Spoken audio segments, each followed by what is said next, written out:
Hello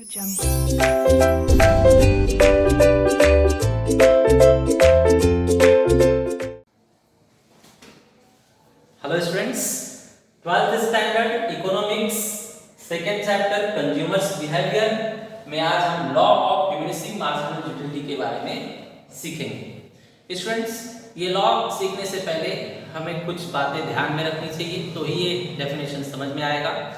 तो आप लोगों को पता होना चाहिए कि कोई भी इंसान जब कोई भी वस्तु को यूज करता है तो जब उसे यूज करने लगता है तो अगला यूनिट उसे कम मजा देता है। जैसे आप किसी जगह पर रसगुल्ले खा रहे हैं तो पहला रसगुल्ला आपको बहुत मजा देगा, मन करेगा एक और खा लूं। अगला खाओगे तो थोड़ा मजा कम मिलेगा, तीसरे में और कम मजा हो जाएगा, चौथे में और कम मजा हो जाएगा और फिर बोलोगे नहीं बस हो गया। इसी तरह से कोई मैंगो खा रहा है, आम का पहला यूनिट आपको बहुत मजा देगा, दूसरा यूनिट खाओगे तो कम मजा हो जाएगा, तीसरा यूनिट और कम मजा देगा, चौथा यूनिट बोलोगे नहीं बस अब कोई मजा नहीं रहेगा, नहीं खाना है। करेक्ट। इसी तरह से स्टूडेंट्स, आप कोई न्यू ड्रेस खरीद कर लाते हो तो ये ड्रेस पहले दिन कब पहनोगे बहुत ही अच्छी तरह से प्लानिंग करते हो कि कौन से डे पर पहनूं, कौन से पार्टी में पहनूं। लेकिन जब दूसरी बार पहनना होता है तो आप इतना ज्यादा इंटरेस्ट नहीं लेते, आपका मजा कम हो जाता है। तीसरी बार पहनोगे तो और कम हो जाएगा, चौथी पांचवी बार वो ड्रेस आप नॉर्मल ड्रेस के साथ मिक्स करके रखना चालू कर दोगे। ठीक है। यहां तक कि जब कोई हस्बैंड वाइफ को पहला बच्चा होने वाला रहता है तो उनकी एक्सपेक्टेशन, उनका उत्साह बहुत ही ज्यादा रहता है, लेकिन दूसरे बच्चे के समय थोड़ा सा इंटरेस्ट, उत्साह कम हो जाता है, तीसरा बिल्कुल कम हो जाता है, चौथे की नौबत आई तो बात अबॉर्शन तक पहुंच जाती है। तो स्टूडेंट्स, यहाँ पे हम ये समझ रहे हैं कि कोई भी चीज दुनिया का ले लो, कोई भी एग्जाम्पल ले लो, कोई भी वस्तु ले लो, उसका अगला यूनिट हमें क्या देता है, कम मजा देता है। बस इसी बात को मार्शल ने देखा और इस पर एक्सपेरिमेंट करने निकल गए। तो इन्होंने हर वस्तु पर एक्सपेरिमेंट किया, हर जगह पर जाकर एक्सपेरिमेंट किया और सब जगह यही पाया कि कोई भी इंसान हो, कोई भी वस्तु हो, कोई भी जगह हो, उसको अगला यूनिट क्या है, कम मजा देता है। स्टूडेंट्स, अगले यूनिट को इंग्लिश में मार्जिनल मजा कहते हैं। अगला मजे को हम लोग मार्जिनल यूटिलिटी कहते हैं। और ये मार्जिनल यूटिलिटी हर कमोडिटी के यूनिट को यूज करोगे तो कम होते जाएगा, दर बदर अगले यूनिट को कंज्यूम करने पर जो यूटिलिटी मिलेगी वो और कम मिलेगी। तो कम को हम लोग इकोनॉमिक्स में क्या कहेंगे, डिमिनिशिंग। तो इस तरह से नाम पड़ता है लॉ का, law of diminishing marginal utility. मतलब अगले यूनिट की, मार्जिनल मतलब अगले, यूटिलिटी मतलब मजा। तो अगला मजा जो है किसी भी वस्तु का, डिमिनिश मतलब कम होता जाएगा। इसी बात पर यहाँ चर्चा होने वाली है। स्टूडेंट्स, हमारे सामने शेड्यूल है, शेड्यूल में भी देखिए हर यूनिट अगला यूनिट जब हम कंज्यूम कर रहे हैं तो उससे मिलने वाली मार्जिनल यूटिलिटी जो है वो क्या होते जा रही है, कम होते जा रही है, मतलब डिमिनिश होते जा रही है। करेक्ट। तो इस बात को मार्शल ने रिकॉर्ड किया। रिकॉर्ड कहां किया, अपने एक बहुत ही फेमस बुक में। इनके फेमस बुक का नाम क्या है, द प्रिंसिपल्स ऑफ इकोनॉमिक्स।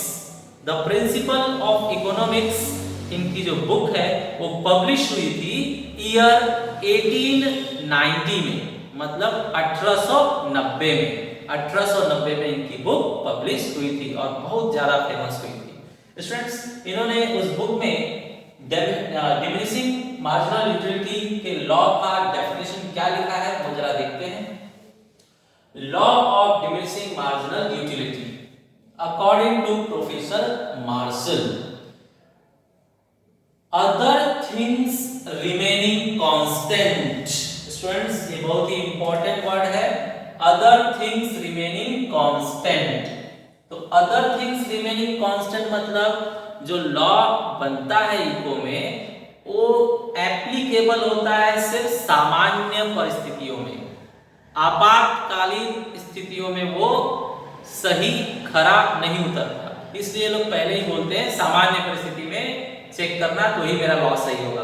जैसे स्टूडेंट देखिए सभी क्या बोलते हैं, हमें कुछ ना कुछ काम धंधा करना चाहिए, परिवार का पोषण करना चाहिए, देश का भला करना चाहिए, लेकिन आपातकालीन स्थिति देखिए फैला हुआ है कोरोना। अब कोरोना के आपातकालीन में लोग क्या है, डेफिनेशन रॉन्ग हो रहा है, लोग काम पर जा रहे हैं क्या, नहीं, करेक्ट। तो यहां पर क्या है, आपातकालीन स्थिति में जो भी बातें कही गई होती हैं वो सही सिद्ध नहीं होती, इसलिए हमारा लॉ कहीं गलत साबित ना हो जाए, इसलिए हमेशा ये स्टेटमेंट इकोनॉमिक्स अपने डेफिनेशन में पहले ही लिखते हैं, अदर थिंग्स रिमेनिंग कांस्टेंट। अगर सामान्य परिस्थिति हो तो क्या होगा, the additional benefit which a person derives from a given increase in his stock of a thing। मतलब इंसान कोई भी वस्तु यूज कर रहा है, उसने जितना भी यूज कर लिया है उसने एक और यूनिट अगर इंक्रीज करोगे तो उससे जो डिराइव मतलब प्राप्त होगा, बेनिफिट मतलब मजा, मजा मतलब यूटिलिटी, मजा मतलब यूटिलिटी, तो इतने का मतलब क्या हुआ बच्चों, द एडिशनल बेनिफिट, एडिशनल मतलब अगला, next, the additional benefit which a person derives मतलब अगला मजा जो एक इंसान प्राप्त करता है, कहां से, एक वृद्धि, जो भी वस्तु वो यूज कर रहा है उस वस्तु के स्टॉक मतलब संग्रह में एक और यूनिट, एक और इकाई की वृद्धि की गई, तो जो अगला मजा प्राप्त होगा वो क्या होगा, डिमिनिसेस। डिमिनिसेस मतलब कम हो जाता है, with every increase in the stock that he already has। तो जो भी स्टॉक, जितना भी स्टॉक, जितने भी मात्रा में वो पहले से उपभोग कर चुका है, कंज्यूम कर चुका है, उसके अंदर अगर एक भी इकाई आपने बढ़ाया तो उस बड़ी हुई इकाई से जो मजा मिलेगा वो क्या होगा, डिमिनिश होगा, मतलब कम होगा। बराबर स्टूडेंट्स, ठीक है। तो इसे एक बार वापस से समझ लेते हैं, बहुत ही गहरे शब्द लिखे हुए हैं, इनको 2-3 बार आप पढ़ोगे तो बात समझ में आएगी। अदर थिंग्स रिमेनिंग कांस्टेंट मतलब सामान्य परिस्थिति में, आपातकालीन स्थिति में नहीं, सामान्य परिस्थिति में क्या होगा, the additional benefit which a person derives अगला मजा जो एक इंसान प्राप्त करता है, from a given increase in the stock of a thing, किसी भी वस्तु के संग्रह में एक और इकाई की वृद्धि द्वारा, diminishes with every, तो वो मजा diminish मतलब कम होता जाएगा, with every increase in the stock that he already has, तो हर एक इकाई पर ये मजा कम होगा। ये मजा जब जब आप अगला यूनिट लोगे, जितना पहले से आपका स्टॉक है उसमें एक और वृद्धि करोगे यूनिट का, तो उससे जो मजा मिलेगा वो डिमिनिश होता जाएगा। ओके स्टूडेंट्स, तो इसको एक बार हिंदी में समझ लीजिए। जितना भी आप पहले से खा चुके हैं या कंज्यूम कर चुके हैं, उसके अंदर किसी भी वस्तु का एक और इकाई अगर हम बढ़ा दें, एक और इकाई अगर हम कंज्यूम करें, तो जो उस बढ़े हुए इकाई से मजा मिलेगा वो पहले की अपेक्षा क्या होगा, कम होगा। ठीक है students, okay.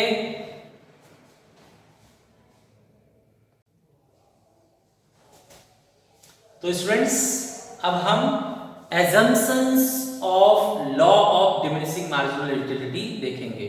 assumptions of law of diminishing marginal utility लंबे समय तक बोर्ड एग्जाम तक आसानी से याद रखने के लिए मैं आप लोगों को हिंट बताता हूं, जरा ध्यान रखिए। स्टूडेंट्स यहां पर लिखा हुआ है assumptions of diminishing marginal utility. Hint के रूप में assumptions of diminishing marginal utility को लंबे समय तक याद रखने के लिए ये वर्ड्स याद रखिए। ये वर्ड्स क्या है देखा जाए। एक दिल्ली मुंबई उत्तर प्रदेशी, एक दिल्ली मुंबई उत्तर प्रदेशी चालबाज देश से करोड़ों रुपए रिश्वत चाहता है। एक दिल्ली मुंबई उत्तर प्रदेशी चालबाज देश से करोड़ों रुपए रिश्वत चाहता है। तो स्टूडेंट्स आप सभी लोगों को पता है जो चालबाज नेता होते हैं, जो चालबाज सरकारी अफसर होते हैं, वो देश से करोड़ों रुपए रिश्वत चाहते हैं। तो जो नॉर्मल है, जो बहुत ही सिंपल सभी जानते हैं, वही आपको याद रखना है, हिंट आपका तैयार हो जाता है। एक बार वापस से रिवाइज कीजिए। एक दिल्ली मुंबई उत्तर प्रदेशी चालबाज देश से करोड़ों रुपए रिश्वत चाहता है। एक दिल्ली मुंबई उत्तर प्रदेशी चालबाज देश से करोड़ों रुपए रिश्वत चाहता है। ये हिंट अगर आप याद रखेंगे तो इसके एक एक अल्फाबेट से आपका एक एक एजम्पशन तैयार हो जाएगा। देखा जाए सी, सी से कार्डिनल मेजरमेंट, डी, डी से डिविजिबिलिटी, एस, एस से सिंगल बॉन्ड, सी, सी से कंटिन्यूटी, आर, आर से rationality, again R reasonability, C consistency and finally H homogeneity. Okay students, तो ये बहुत ही आसानी से आप याद रखेंगे।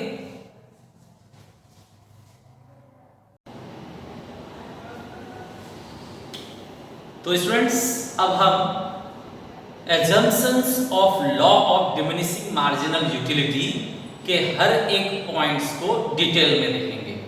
आपके टेक्स्ट बुक में फर्स्ट assumption दिया हुआ है rationality. Consumer is assumed to be rational. It means that his behavior is normal and he tries to maximize his satisfaction.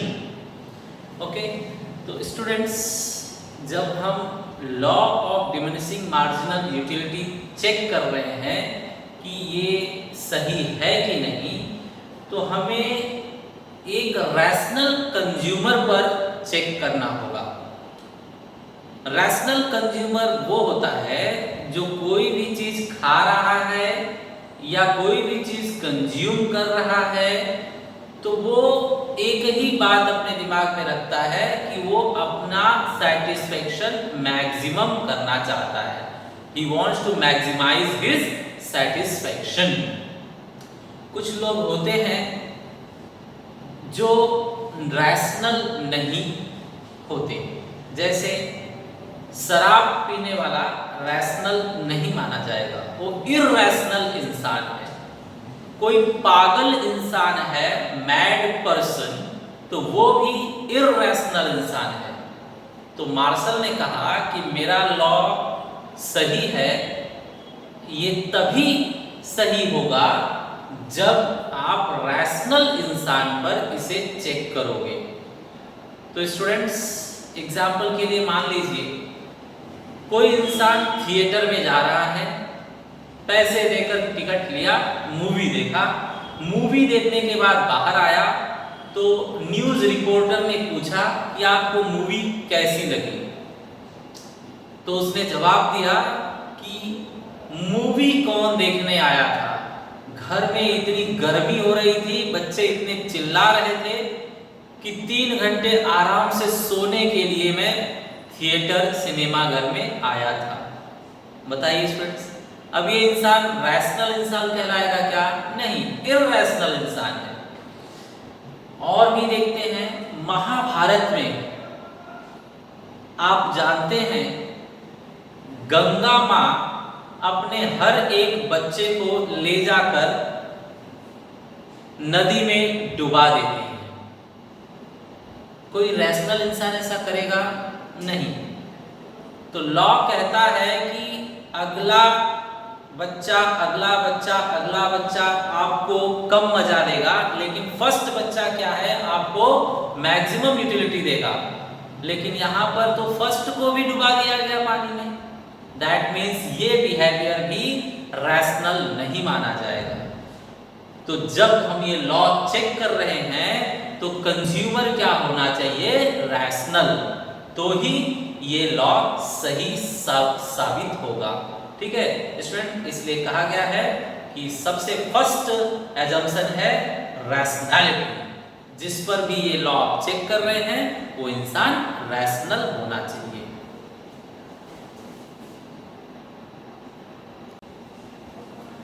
Students, आपके टेक्स्ट बुक में सेकेंड एजम्पशन दिया हुआ है कार्डिनल मेजरमेंट।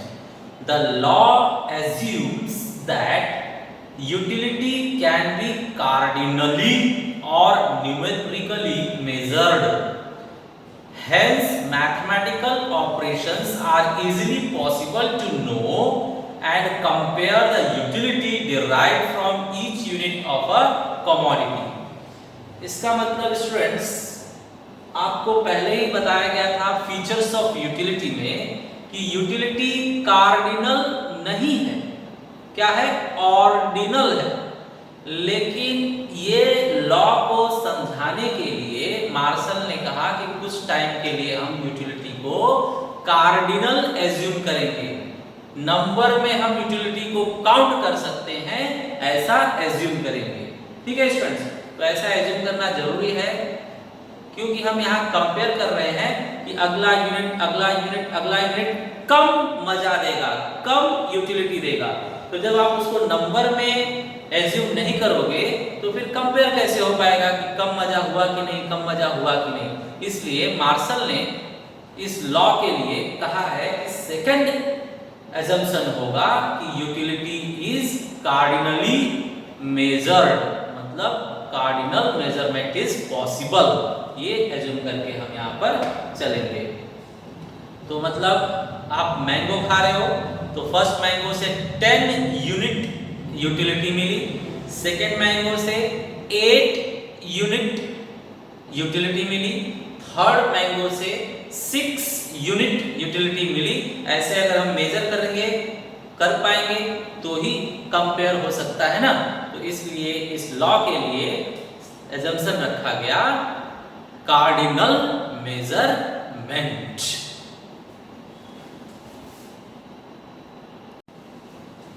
स्टूडेंट्स, आपके textbook में third assumption है homogeneity.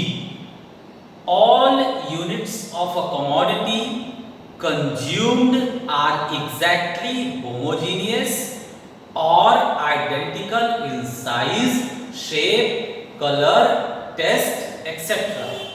तो students, homogeneous word जो है वो बहुत ही इंपॉर्टेंट वर्ड है। होमोजेनिटी मीन्स होता है जो भी वस्तु आप कंज्यूम कर रहे हैं या यूज कर रहे हैं उसका हर यूनिट साइज में, शेप में, कलर में, टेस्ट में, फ्लेवर में बिल्कुल सेम होना चाहिए। अगर बिल्कुल सेम होगा सभी मायने में तो ही हम कहेंगे कि वो यूनिट्स क्या है, होमोजेनियस। तो मार्शल ने कहा कि जब मेरा लॉ आप चेक करना तो जो कमोडिटी के यूनिट्स लेना वो सब के सब होमोजेनियस होने चाहिए। अब होमोजेनियस नहीं रहेगा तो क्या हो जाएगा? लॉ कहता है कि अगला यूनिट कम मजा देना चाहिए। अब मान लीजिए आपने पहला मैंगो खाया, पहला मैंगो खट्टा था, बाद में दूसरा मैंगो आपने खाया तो वो मीठा था। तो अब बताइए ज्यादा यूटिलिटी कौन देगा? दूसरा वाला। लेकिन मार्शल ने तो कहा है कि नेक्स्ट यूनिट, दूसरा यूनिट कम मजा देना चाहिए, लेकिन यहाँ दूसरा यूनिट ज्यादा मजा दे रहा है, तो लॉ क्या हो रहा है? गलत सिद्ध हो रहा है यहाँ पर। इसलिए मार्शल ने पहले ही कहा कि यहाँ पर आपने जो मैंगो के यूनिट्स लिए वो टेस्ट फ्लेवर में सेम नहीं थे। अगर आप सेम लेते टेस्ट में और सेम फ्लेवर में लेते तो पहला मैंगो डेफिनेटली ज्यादा मजा देता और दूसरा मैंगो कम मजा देता। सिमिलरली स्टूडेंट्स, आप मूवी देखने जाते हैं, मान लीजिए आपने पहले मूवी देखा सलमान खान की ट्यूबलाइट। अब ट्यूबलाइट मूवी आपने देख लिया, जो भी यूटिलिटी मिली उसे दिमाग में रखिए। उसके बाद आपने देखा बाहुबली। अब बताइए कौन सी मूवी आपको ज्यादा यूटिलिटी दी होगी? बाहुबली मूवी आपको ज्यादा यूटिलिटी देगी। लेकिन लॉ क्या कहता है कि सेकंड वाला कम देना चाहिए यूटिलिटी, लेकिन यहां तो सेकंड मूवी बाहुबली मूवी ज्यादा यूटिलिटी दे रही है। तो फिर यहां पर देखेंगे कि दोनों मूवी की क्वालिटी क्या थी? अलग थी। जो स्टार थे उसमें कैरेक्टर्स थे वो भी अलग थे। अगर सेम मूवी आप रिपीट करके देखोगे तो डेफिनेटली मान लो बाहुबली ही आप 2 बार देख रहे हो, तो पहली बार बाहुबली आपको बहुत ही इंप्रेसिव लगेगी, बहुत ज्यादा यूटिलिटी देगी, लेकिन फिर से दोबारा वही मूवी बाहुबली रिपीट करके देख रहे हो तो आपका मजा, आपकी यूटिलिटी कम हो जाएगी। तो यहाँ मार्शल ने कहा है कि हम सेम होमोजीनियस कमोडिटी पर लॉ चेक करेंगे तो ही दूसरा यूनिट क्या देगा? कम मजा देगा। ओके स्टूडेंट्स, फोर्थ एजम्पशन है आपके टेक्स्ट बुक में continuity. All units of commodity are consumed in quick succession without any lapse of time. अब स्टूडेंट्स मार्शल कहते हैं कि अगेन मेरा बात सही होने के लिए आप जो कमोडिटी कंज्यूम कर रहे हो उसके हर यूनिट क्या है? फटाफट एक के बाद एक यूज करना है, तो ही ये लॉ काम करेगा, नहीं तो नहीं करेगा। अब मान लीजिए लॉ कहता है कि दूसरा यूनिट कम मजा देगा, लेकिन आपने क्या किया? 1 कप चाय मॉर्निंग में पिया, जो मजा मिला, जो यूटिलिटी मिली वो दिमाग में रखिए। अब दूसरा कप ऑफ टी आपने इवनिंग टाइम में पिया, तो इवनिंग टाइम में पिया तो भी आपको वो चाय क्या करेगी? उतना ही रिलैक्स देगी, उतना ही यूटिलिटी देगी। लॉ तो कहता है कि दूसरा कप ऑफ टी कम मजा देना चाहिए, कम यूटिलिटी देना चाहिए, लेकिन यहां पर आप देखेंगे तो टाइम गैप हो गया, एक सुबह और एक शाम को, इसलिए दूसरा यूनिट मजा सेम दे रहा है, कम नहीं दे रहा है। तो लॉ यहां पर टूट गया। इसलिए मार्शल ने कहा कि ऐसे नहीं चलेगा, कंटिन्यूटी होनी चाहिए। मतलब 1 कप चाय आपने अभी पिया, तो जैसे ही पहला कप चाय खत्म हुआ वैसे ही दूसरा कप ऑफ टी लीजिए, जैसे ही दूसरा खत्म हुआ वैसे ही तीसरा कप ऑफ टी लीजिए, उसके बाद चौथा तुरंत लीजिए। अगर तुरंत देंगे तो डेफिनेटली पहला चाय का कप आपको ज्यादा मजा देगा, दूसरा उससे कम देगा, तीसरा उससे भी कम देगा, चौथा उससे भी कम मजा देगा। करेक्ट है? तो लॉ सही होने के लिए मार्शल ने कंटिन्यूटी एजम्पशन रखा है। एक और एग्जांपल लीजिए बेटा, जैसे ही आप लोगों को कहा जाता है कि पिकनिक जाना है रिसोर्ट में, आप लोग बहुत खुश हो जाते हो, रात को नींद नहीं आती है, एकदम सुबह तैयार होकर समय से पहले ही हाजिर हो जाते हो। तो स्टूडेंट्स आप पिकनिक जाकर आए, बहुत मजा किया, बहुत एंजॉय किए, लेकिन एकदम थक गए शाम को आते थक गए और आपको कहा गया कि अगले दिन सुबह फिर वहीं पर पिकनिक चलना है। अब बोलिए, आप फिर वहीं पर जाना पसंद करेंगे? नहीं, ज्यादातर लोग नहीं पसंद करेंगे। अभी आज जाकर आए तब तक कल फिर से जाना है, तो मजा कंटिन्यूअस अगर कंज्यूम करोगे तो मजा डेफिनेटली कम सॉरी। अगर मान लीजिए कि आप अभी रिसोर्ट जाकर आए और दूसरी बार रिसोर्ट आपको अगले साल जाना है, तो टाइम गैप हो गया ना, तो फिर अगले साल भी आप उतने ही जोश से, उतने ही उत्साह से तैयार हो जाएंगे और पिकनिक के लिए चल पड़ेंगे। तो टाइम गैप हो गया तो अगला यूनिट कम मजा नहीं देगा, वो भी उतना ही मजा देगा। इसलिए मार्शल ने कहा कि मेरा लॉ तभी सही होगा जब आप कंटिन्यूअस कंज्यूम करोगे। मतलब आज पिकनिक जाकर आए तो तुरंत कल भी पिकनिक जाना है, तो डेफिनेटली कल वाली पिकनिक आपको कम मजा देगी, कम यूटिलिटी देगी। अंडरस्टूड? स्टूडेंट्स, आपके टेक्स्ट बुक में फिफ्थ एजम्पशन है reasonability. All the units of a commodity consumed are of reasonable size. They are neither too big nor too small. तो स्टूडेंट्स, मार्शल ने कहा कि मेरा लॉ चेक करते टाइम आप किसी भी कमोडिटी का यूनिट ले रहे हैं तो वो बहुत ज्यादा साइज में बड़ा या बहुत छोटा ना लें। रीजनेबल साइज में मतलब जितना होना चाहिए नॉर्मल साइज उतना ले। नहीं समझ में आया तो एग्जांपल सुनिए। मान लीजिए आप गर्मी में रास्ते पर थके हुए घर पर आ रहे हैं, आपने पानी मांगा घर पर कि पानी लाओ। भाई गया दौड़कर 1 चम्मच पानी लाया। 1 चम्मच पानी अगर आप पियोगे तो आपकी प्यास बुझेगी नहीं, आपको मजा आएगा नहीं, आपको यूटिलिटी मिलेगी नहीं।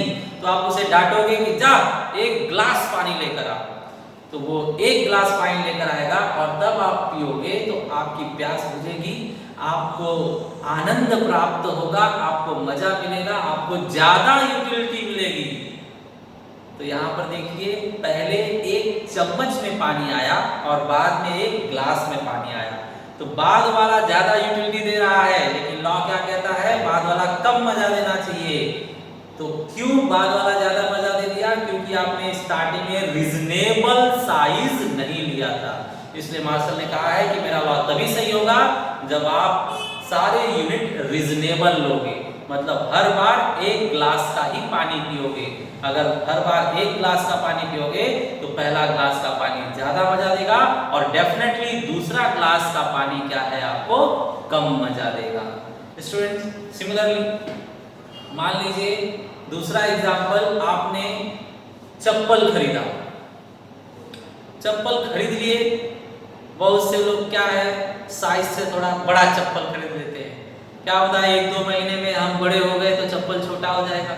लेकिन जब चप्पल पहन लिए तो जम ही नहीं रहा है, चलने में नहीं जम रहा है, देखने वाले 2 लोग टोक रहे हैं, पप्पा का चप्पल पहन के आया है क्या?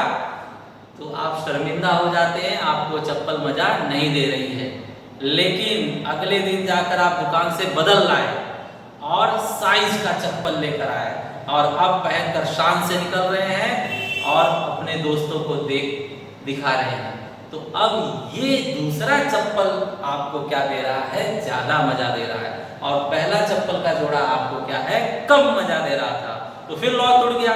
लॉ तो कहता है कि बाद वाला जोड़ा क्या है, कम मजा देना चाहिए, लेकिन यहाँ बाद वाला चप्पल का जोड़ा ज्यादा मजा दे रहा है। क्यों? क्योंकि पहला वाला आपने रीजनेबल साइज नहीं लिया था।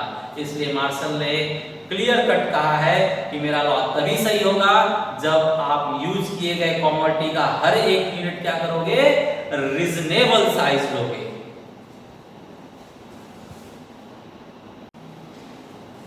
स्टूडेंट्स, आपके टेक्स्ट बुक में 6th assumption है consistency. All the related factors like income, taste, habits, choice, likes, dislikes of a consumer should remain constant. Marginal utility of money is also assumed to be constant.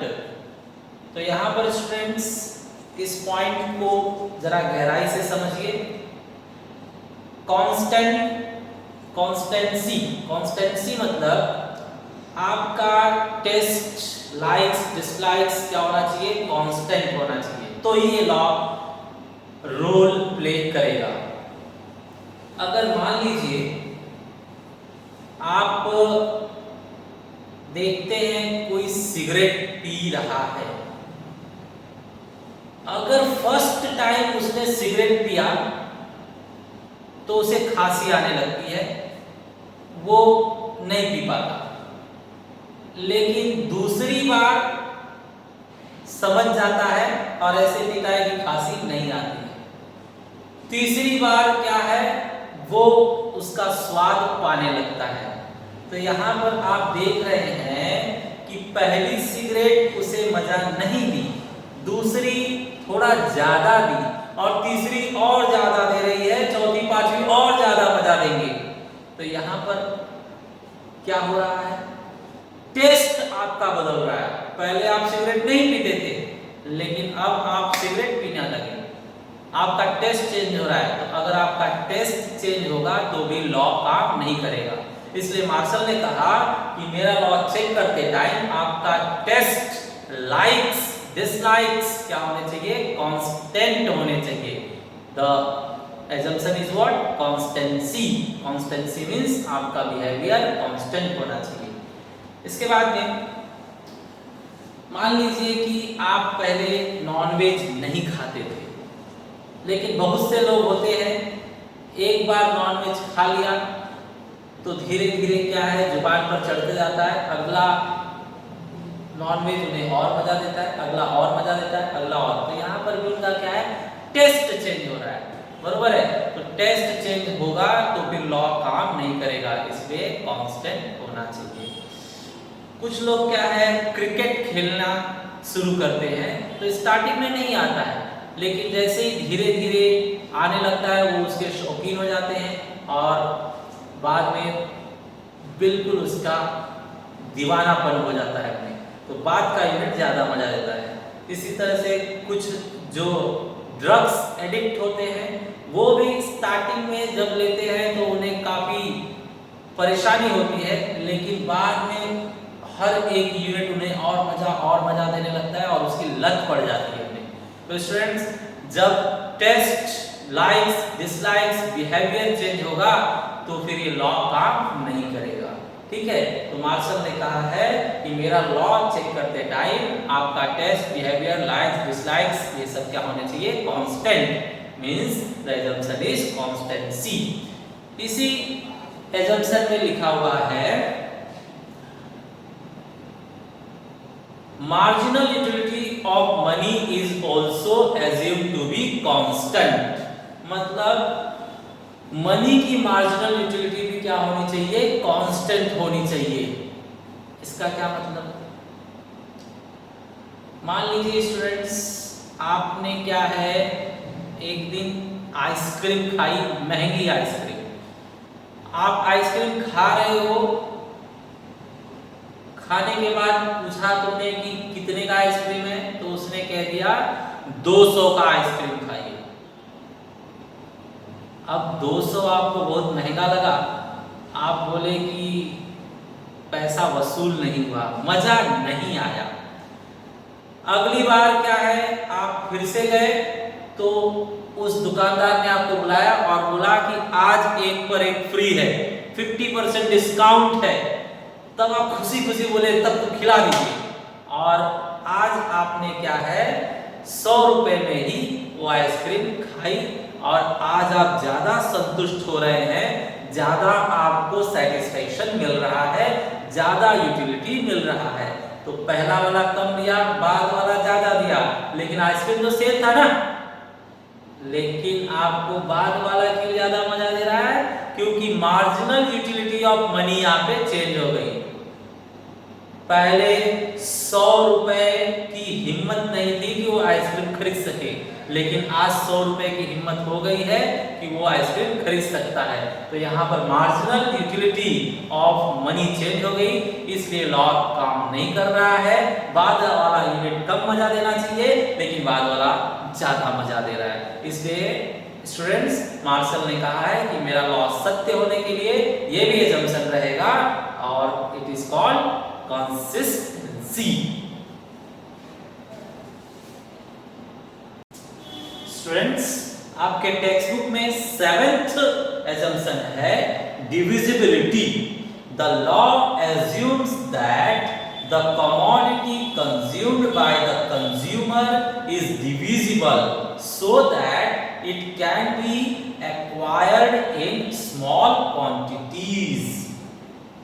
तो students, यहाँ पर कहा गया कि आप जो भी कमोडिटी कंज्यूम कर रहे हो वो डिविजिबिलिटी होनी चाहिए। उसमें कोई ऐसे चीज पर आप लॉ मत चेक करो जो लाइफ में एक बार भी खरीदी जाती हो या बहुत लंबे समय के बाद खरीदी जाती हो। जैसे आप घर खरीदते हैं, आप कार खरीदते हैं, तो ये तो कंटिन्यूअस आप खरीदेंगे नहीं, कंटिन्यूअस आप कंज्यूम करेंगे नहीं। तो इसलिए मार्शल ने कहा है कि आप ऐसी चीजों का यूज मत कीजिए लॉ को चेक करने के लिए जिसके अंदर डिविजिबिलिटी नहीं है। अगर आप फ्रूट्स खरीद रहे हैं तो फ्रूट्स आज भी खरीद सकते हैं, कल भी खरीद सकते हैं, परसों भी खरीद सकते हैं, उसे खा सकते हैं, फिर एक खा सकते हैं, फिर एक खा सकते हैं। लेकिन कार खरीद रहे हैं, अभी आपने खरीदा, फिर एक खरीदेंगे क्या 1 घंटे के बाद? नहीं। फिर 2 घंटे के बाद तीसरी कार खरीदेंगे क्या? नहीं। तो फिर इस पर लॉ चेक नहीं किया जा सकेगा। इसलिए मार्शल ने कहा है कि जो भी कमोडिटी आप ले रहे हैं लॉ चेक करने के लिए उसमें डिविजिबिलिटी होनी चाहिए, ताकि एक एक छोटा छोटा उसका टुकड़ा हम कंज्यूम करते जाएं और पहले से कितना यूटिलिटी मिली, दूसरे से कितना यूटिलिटी मिली, उसे हम रिकॉर्ड करके कंपेयर कर सकें। ओके, तो यहाँ पर था आपका assumption divisibility. Students, last 8th assumption, 8वां assumption आपके टेक्स्ट बुक में single want. A given commodity can satisfy a single want of a person.